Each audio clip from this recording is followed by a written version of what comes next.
Hello everyone, मैं ज़ुबैर अहमद। आज की इस वीडियो के अंदर हम लोग फंडामेंटल एनालिसिस की बात करेंगे और यहाँ से हमारी फंडामेंटल एनालिसिस की जो सीरीज़ है वो शुरू हो जाएगी और ये हमारी पहली वीडियो होगी जिसके अंदर हम फंडामेंटल एनालिसिस को समझने की कोशिश करेंगे। तो आज की वीडियो के अंदर हम जानेंगे फंडामेंटल एनालिसिस क्या होता है, फंडामेंटल एनालिसिस और टेक्निकल एनालिसिस में से कौन सा सही है, फंडामेंटल एनालिसिस की ज़रूरत किन लोगों को पड़ती है और फंडामेंटल एनालिसिस में हम लोग क्या क्या देखते हैं। तो हम कुछ इस तरह की बात करते हैं। जो सबसे पहले हम समझते हैं कि फंडामेंटल एनालिसिस क्या होता है, जो कि फंडामेंटल एनालिसिस करना कैसे है ये तो हम बाद में बात करेंगे दूसरी वीडियोस में, आने वाली वीडियोस में। तो पहले हम लोग ये समझ लेते हैं कि फंडामेंटल एनालिसिस होता क्या है। तो देखिए, बहुत ही आसानी से मैं आपको बताऊं, स्टॉक मार्केट की दुनिया के अंदर फंडामेंटल एनालिसिस कहते हैं कंपनियों के बारे में जानना। मतलब क्या हुआ? मतलब कि कंपनियों के बारे में जानकारी निकालना, कंपनियों के बारे में एनालिसिस करना, इसी को बोलते हैं फंडामेंटल एनालिसिस। चलिए कुछ एग्जाम्पल से हम लोग इसको थोड़ा आसान करते हैं। जैसा कि आप लोग मोबाइल खरीदने जाते हैं, आप में से बहुत सारे लोग होंगे जो अपने दोस्त का या किसी पड़ोस वाले का मोबाइल देख करके कॉपी करते हैं और सेम वही मोबाइल लेकर आते हैं। बहुत सारे लोग ऐसे हैं जो मार्केट में जाते हैं यूं ही, और वहां जो भी उनको मोबाइल अपने बजट का पसंद आ जाता है वो लेकर के आ जाते हैं। लेकिन दूसरी तरफ बहुत सारे ऐसे लोग होते हैं जो मोबाइल खरीदने से पहले मोबाइल के बारे में जानकारियां निकालते हैं। वो लोग देखते हैं कौन सा मोबाइल बेटर है, किसकी ब्रांड अच्छी है, किसके अंदर प्रोसेसर अच्छा है, कौन से मॉडल के अंदर हमें स्पेस ज़्यादा मिलेगा, किसका कौन सा ऐसा मोबाइल है जिसके अंदर अगर हम लोग काम करना चाहें कुछ भी तो हमारा हर काम आसानी से हो जाए। तो इस तरह से हम लोग मोबाइल के बारे में जानते हैं। तो उस कैटेगरी में जो भी मोबाइल आपका फिट आ जाता है, आप वही मोबाइल लेकर के आ जाते हैं। इसी को बोलते हैं मोबाइल के अंदर फंडामेंटल देखना। चलिए इसको और डीप में जा करके थोड़ा आसानी से समझते हैं। देखिए, मान लेते हैं कि एक हम एग्जाम्पल ले रहे हैं खाली, तो आप लोग गेस कीजिए। मान लेते हैं कि एक बहुत बड़ी मार्केट है और उस मार्केट के अंदर बहुत सारी अलग अलग अलग चीज़ों की दुकानें हैं। वहाँ कपड़े भी बिकते हैं, वहाँ शूज़ भी बिकते हैं, वहाँ चप्पल भी बिक रहे हैं, वहाँ पर स्टेशनरी की दुकानें भी हैं, वहाँ मोबाइल भी बिकते हैं, वहाँ गाड़ियों के पार्ट भी बिकते हैं। हर सामान वहाँ पर बहुत सारी दुकानें हैं अलग अलग चीज़ों की। वो सारे ही दुकान वाले आपको एक ऑफर देते हैं कि आप हमको कुछ फंड दीजिए, हमारे इस काम में पार्टनर बनिए, जो भी कुछ प्रॉफिट होगा या लॉस होगा उसका एक छोटा सा हिस्सा आपको दिया जाएगा। तो यानी कि आपको उन दुकानों में इन्वेस्ट करना है। तो अगर आप देखना चाहो कि कौन सी दुकान ऐसी है जहां पर मैं इन्वेस्ट करूं और वहां पर मुझे अच्छा प्रॉफिट हो, तो वहां तो आपको कोई चार्ट वार्ट मिलने वाला नहीं है जैसा कि स्टॉक में मिल जाता है। तो वहां पर आपको प्योरली फंडामेंटल करना पड़ेगा। आप लोग क्या करोगे? आप लोग जाओगे मार्केटों के अंदर, आप लोग देखोगे दुकानों को, आप लोग देखोगे कि उस मार्केट के अंदर कौन सा इंसान ऐसा है जो सबसे अच्छा है, ईमानदार है। आप लोग देखोगे कि इस मार्केट के अंदर कौन सा सामान ऐसा है जिसमें ज्यादा प्रॉफिट होता है, कौन सा सामान ऐसा है जिसमें फ्यूचर में वो लगातार बिकता रहेगा, उसकी सेल्स बढ़ेगी। कौन सा सामान ऐसा है, कौन सी दुकान ऐसी है जिसका मुझे एक्सपीरियंस ज्यादा है, मैं उसके बारे में बहुत कुछ जानता हूँ। कौन सा सामान ऐसा है जिसके अंदर मैं इन्वेस्ट कर दूं तो वैसा ही सेम सामान दूसरी दुकान वाले भी बेच रहे हैं, तो ऐसी क्या खास बात होगी इस दुकान के अंदर जो दूसरे लोगों को में नहीं है। तो ये सारी की सारी चीजें हम लोग देखेंगे, हम लोग जानेंगे, लोगों से पूछेंगे, समझने की कोशिश करेंगे, तब हम किसी एक दुकान के अंदर अपने पार्टनरशिप ही देंगे। यही होता है फंडामेंटल एनालिसिस। और यही सेम काम दोस्तों स्टॉक मार्केट के अंदर भी होगा। स्टॉक मार्केट के अंदर आप लोग क्या देखते हो? यही चीज देखते हो कि कंपनी का सेक्टर कौन सा है, कंपनी क्या बना रही है, कंपनी क्या बेच रही है, कंपनी का प्रॉफिट लॉस कैसा है, कंपनी का फाइनेंशियल स्टेटमेंट कैसा है, कंपनी का कॉम्पिटिटिव कौन कौन सी कंपनियां हैं और कंपनी कौन से सेक्टर में आती है। ये सारी चीजें जानना किसे कहते हैं? इसी को बोलते हैं फंडामेंटल एनालिसिस। चीज हमें फंडामेंटल एनालिसिस में देखनी होती है, ये हम आगे बात करेंगे। पहले हम ये जान लेते हैं कि फंडामेंटल एनालिसिस की जरूरत क्यों है और किसके लिए है। तो देखिए, जो लोग लंबे टाइम के लिए इन्वेस्ट करते हैं तो मेजरली उन्हीं को जरूरत पड़ती है फंडामेंटल एनालिसिस की। जो लोग लंबे टाइम के लिए किसी स्टॉक से लंबे टाइम तक प्रॉफिट लेना चाहते हैं, जैसे कि 2 साल, 5 साल, 8 साल, 10 साल, 15 साल वगैरह वगैरह, मतलब लंबे टाइम का उनका इरादा होता है किसी स्टॉक से लंबे टाइम के लिए प्रॉफिट लेने का। तो जाहिर सी बात है, कौन सी कंपनी ऐसी होगी जो लंबे टाइम तक चलेगी, ये जानने के लिए हमें कंपनियों के बारे में जानना पड़ेगा, और कंपनियों का यही जानना फंडामेंटल एनालिसिस कहलाता है। कभी कभी शॉर्ट टर्म के लिए भी फंडामेंटल एनालिसिस काम आता है।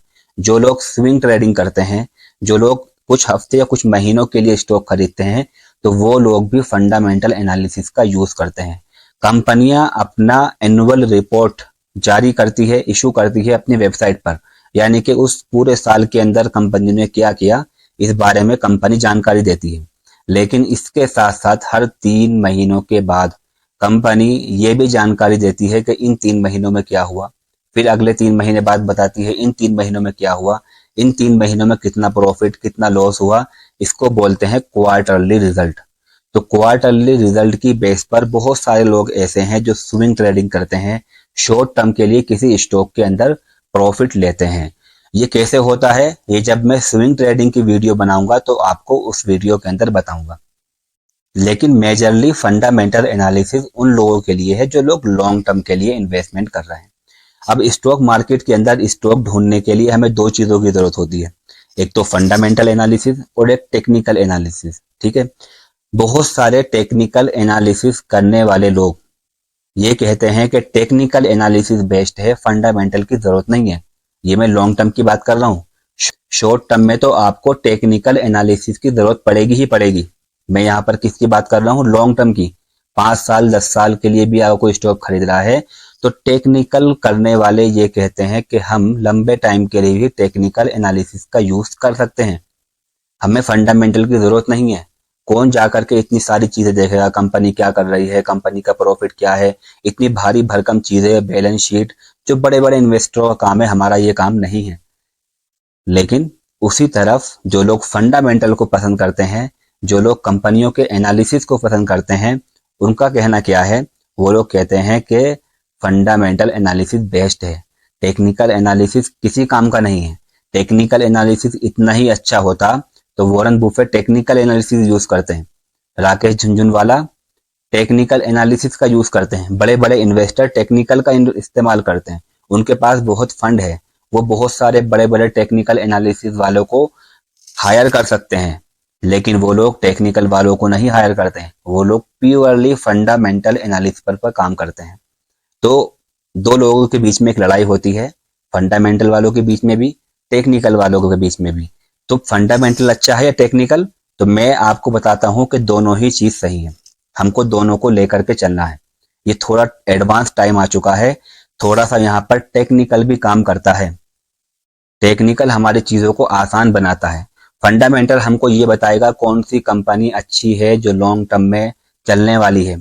लेकिन टेक्निकल हमको ये बताएगा कि उसे कब खरीदना है, कब नहीं खरीदना है, कब बेचना है, कितना वेट करना है। तो ठीक है, आपको ये समझ लेना होगा कि दोनों ही चीजें हमारे लिए फायदेमंद हैं, दोनों का ही हमें इस्तेमाल करना है। किसी और वीडियो में मैं आपको बताऊंगा कि दोनों चीजें ही जरूरी क्यों है, और इन दोनों में से किसी एक को भी हम लोग छोड़ देते हैं तो हम कहीं ना कहीं अपने लिए मुश्किल पैदा कर रहे हैं। ये बात ध्यान में रखें कि फंडामेंटल एनालिसिस, इसमें कोई डाउट नहीं है कि एक टेढ़ी खीर है, जो बहुत ही उसमें ऐसे वर्ड आते हैं, ऐसी चीजें आती हैं जो फाइनेंशियल फील्ड वाले ही इसको सीख सकते हैं। लेकिन कोई भी डरने की जरूरत नहीं है, आने वाली वीडियोस के अंदर मैं आपको बताऊंगा कि इन सब चीजों को आसानी से और धीरे धीरे कैसे समझा जाएगा। ठीक है, तो फंडामेंटल एनालिसिस से आपको स्टॉक मार्केट में जो फायदा होगा होगा, लेकिन इसके साथ साथ आपको बहुत सारी ऐसी जानकारियां मिल जाएंगी। अगर आप लोग बिजनेस से इंटरेस्टेड हो या आपका ऑलरेडी बिजनेस है, तो आपके बिजनेस के अंदर ये बहुत ज्यादा काम आने वाली चीज है। Fundamental analysis actually business model और बिजनेस आइडियाज को आपके माइंड के अंदर पॉइंट टू पॉइंट ला करके देगी, आपको समझाएगी कि बिजनेस आइडिया क्या होते हैं, बिजनेस पॉइंट क्या होते हैं, अगर आपका कोई बिजनेस है तो आपको ग्रो कैसे करना है, ये सारी जानकारी भी आपको फंडामेंटल एनालिसिस देगी। तो स्टॉक मार्केट के साथ साथ आपको आपके बिजनेस की दुनिया के अंदर भी फंडामेंटल एनालिसिस बहुत काम आता है। अब मैं आपको एक क्लियर चीज बता देता हूं फंडामेंटल एनालिसिस में मैं या कोई भी इंसान आपको कोई एक लिस्ट बना करके नहीं दे सकता, या फिर कोई भी इंसान आपको एक परफेक्टली चीज नहीं बता सकता कि आप ये चीजें देख लो तो 100% वो कंपनी सही कंपनी होगी। मतलब कि फंडामेंटल एनालिसिस देखने के कुछ रूल हैं, कुछ चीजें हैं जिनको आपको समझना पड़ेगा। ठीक है, तो कोई भी इंसान ये नहीं कह सकता कि आप फंडामेंटल में ये चीज समझ लो, फिर ये चीज समझ लो, फिर ये चीज समझ लो, और कंपनियों के अंदर उनको लाइन लाइन से ढूंढने की कोशिश करो तो आप एक परफेक्टली कंपनी चूज कर लोगे। नहीं, बल्कि बेसिक में आपको सिखा सकता हूँ। आपको एग्जैक्टली ये नहीं सिखा सकता कोई भी इंसान कि आपको ये चीजें देखनी होंगी फंडामेंटल में, तो इससे आप एक अच्छी कंपनी ढूंढ सकते हो। बेसिक और पॉइंट टू पॉइंट चीजें मतलब क्या हुआ, मैं आपको ये बता सकता हूँ कि फंडामेंटल में यूज होने वाले वर्ड का मतलब क्या है और उनका इस्तेमाल कैसे करना है, लेकिन आपको हमेशा अलग अलग कंपनियों के लिए अपना माइंड का इस्तेमाल करना पड़ेगा। मतलब क्या है, जैसे कि मैं आपसे एक क्वेश्चन करता हूँ, 3 और 5 कितने होते हैं, तो आप लोग बोलोगे 8। मैं पूछूंगा आपने ये कहाँ से सीखा, आप बोलोगे हमारे टीचर ने हमको ये सिखाया। क्या आपके टीचर ने हकीकत में, रियलिटी में आपको ये बताया था कि कोई आपसे ये पूछेगा 3 और 5 कितने होते हैं और आपको उसका जवाब 8 देना होगा? नहीं, आपके टीचर ने आपको प्लस करना सिखाया है, आपको जोड़ना सिखाया है। आपको ये नहीं सिखाया कि इस नंबर को जोड़ोगे तो ये होगा, इस नंबर को जोड़ोगे तो ये होगा, नहीं, बल्कि कोई भी नंबर आए उसको कैसे जोड़ना है ये आपके टीचर ने आपको सिखाया। आपको एक फार्मूला दिया, आपको तरीका बताया, आपको प्रैक्टिस कराई। अब कोई भी नंबर मैं आपसे अगर पूछ लेता हूं तो आप फौरन बता दोगे कि इस नंबर को इस नंबर से जोड़ने पर आंसर ये आएगा। यही सेम चीज दोस्तों फंडामेंटल में भी होगी। फंडामेंटल में मैं आपको ये बता दूंगा कि इसमें आपको क्या क्या चीजें देखनी होती हैं, लेकिन मैं आपको ये नहीं बता सकता कि कौन कौन सी चीजें अगर किसी एक कंपनी में पाई जाती हैं तो वो कंपनी 100% परफेक्ट कंपनी है और उसके अंदर फौरन ही इन्वेस्ट कर दो। जैसे हम एग्जांपल से समझते हैं, फंडामेंटल में एक चीज का यूज होता है, उसको बोलते हैं पीई रेशियो। इसके बारे में हम लोग डिटेल से आगे बात करेंगे। फिलहाल मैं आपको एग्जांपल दे रहा हूं कि फंडामेंटल की रियलिटी क्या है। तो उसमें एक वर्ड है पीई रेशियो, जिसके अंदर हम ये देखते हैं कि अगर पी रेशियो बहुत ज्यादा होगा तो इसका मतलब हुआ कि उस स्टॉक को हमें नहीं खरीदना है क्योंकि उसका भाव महंगा है, अभी उसको नहीं खरीदना है। जिस कंपनी का पी रेशियो बहुत कम होगा तो हम लोग ये समझ सकते हैं कि वो कंपनी का प्राइस सही है और उसको खरीदने का सही टाइम है, उसको हम खरीद सकते हैं। ठीक है, तो कंपनी का पी रेशियो बहुत ज्यादा होगा, उसमें इन्वेस्ट नहीं करना है। ये एक रूल है, बेसिक सा रूल है, और इसको हर कोई आपको बता देगा। लेकिन दोस्तों बहुत बार आपके सामने ऐसा भी होगा कि किसी कंपनी का पी रेशियो बहुत हाई होगा, यानी कि वो कंपनी बहुत महंगी है और रूल के हिसाब से उसको अभी नहीं खरीदना, लेकिन कुछ और फैक्टर और कुछ ऐसी चीजें आपको दिखाई देंगी उसी कंपनी में जिसकी बेस पर आपको अपना माइंड का यूज करना पड़ेगा।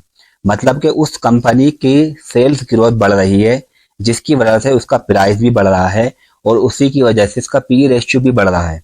वो अगर बहुत महंगी है लेकिन वो कंपनी अच्छी है क्योंकि उसकी सेल्स ग्रोथ बढ़ रही है। तो सेल्स ग्रोथ बढ़ने की वजह से अगर पी रेशियो बढ़ रहा है तो कोई बात नहीं।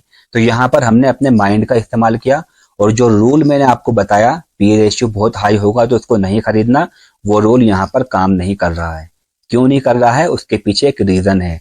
तो यही सेम चीजें दोस्तों आपको फंडामेंटल में होगी। मैं बहुत सारी चीजें आपको सिखा दूंगा लेकिन आगे जा करके आपको अपने माइंड का यूज करना पड़ेगा उनको समझने के लिए कि क्या यहाँ पर जो भी कुछ मैंने आपको बताया है वो चीज फिट हो रही है या नहीं हो रही है। तो बहुत सारे रीजन की वजह से आपको अपने रूल भी तोड़ने पड़ेंगे। परफेक्ट चीज आपको ना तो फंडामेंटल में मिलने वाली है ना टेक्निकल में। हाँ, टेक्निकल में आपको बताने वाले ये बता देते हैं कि अगर ये प्राइस इस लाइन से ऊपर गई तो आप यहाँ पर खरीद लो, यहाँ से नीचे गई तो आप यहाँ पर बेच दो। तो यहाँ पर कुछ परफेक्ट चीज दिखाई दे रही है, लेकिन फंडामेंटल में ऐसा नहीं है।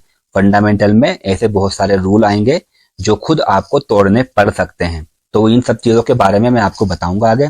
अच्छा, तो हम लोग अब बात कर लेते हैं कि फंडामेंटल एनालिसिस में हमें क्या क्या देखना होता है। तो मैं जल्दी जल्दी आपको बता रहा हूं। हम लोग फंडामेंटल एनालिसिस में ये देखते हैं कि कंपनी क्या बेच रही है, क्या बना रही है, क्या सर्विस दे रही है, उसका क्या प्रोडक्ट है, क्या वो आगे सस्टेन कर पाएगा, क्या वो आगे प्रॉफिटेबल रह पाएगा। ये सारी चीज़ें हम लोग प्रोडक्ट के बारे में जानते हैं। दूसरी चीज़ हम लोग सेक्टर के बारे में जानते हैं। जिस कंपनी जो काम कर रही है वैसा ही काम बहुत सारी कंपनियां भी कर रही हैं, तो हमको ये देखना होगा कि इनमें से कौन सी बेस्ट कंपनी है। कभी कभी ऐसा होता है कि उस सेक्टर की या उन जैसे एक जैसे काम करने वाली कंपनियां सारी की सारी चलना शुरू हो जाती हैं। तो ये ऐसा कब टाइम आएगा जिसमें पूरा का पूरा सेक्टर चलना शुरू होगा। हमें अगर ये मालूम पड़ जाए तो हम उस सेक्टर की टॉप कंपनियों पे इन्वेस्टमेंट कर सकते हैं। इसके अलावा हमको ये देखना होता है कि कंपनी हर साल या एनुअल रिपोर्ट या फिर क्वार्टरली हर 3 महीने में अपनी फाइनेंशियल स्टेटमेंट लोगों के सामने या अपनी रिपोर्ट लोगों के सामने इशू करती है अपनी वेबसाइट वगैरह पर। तो हमें वहां पर देखना होता है कि कंपनी क्या कर रही है और कैसे कर रही है, उसकी हालत कंडीशन क्या है। हम लोग देखते हैं कंपनी प्रॉफिट में है या लॉस में है, कंपनी महंगी है इस टाइम पर उसका प्राइस या सस्ता है, कंपनी कितना कितना अपने फंड की वजह से कमा रही है, कंपनी पर कितना लोन है, कंपनी पर कितना कर्जा है, कंपनी के पास कितना कैश है। ये सारी की सारी जानकारियां हम लोग उसकी एनुअल रिपोर्ट के अंदर देखते हैं।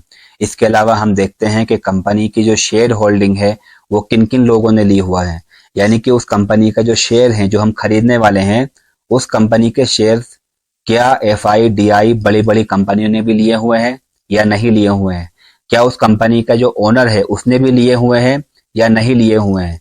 तो इन सब चीजों को देख करके हम ये अंदाजा लगा लेते हैं कि कंपनी की हालत क्या है, कंपनी की कंडीशन क्या है, कंपनी का फ्यूचर क्या हो सकता है, क्या हमें इस कंपनी के अंदर इन्वेस्ट करना चाहिए या नहीं करना चाहिए।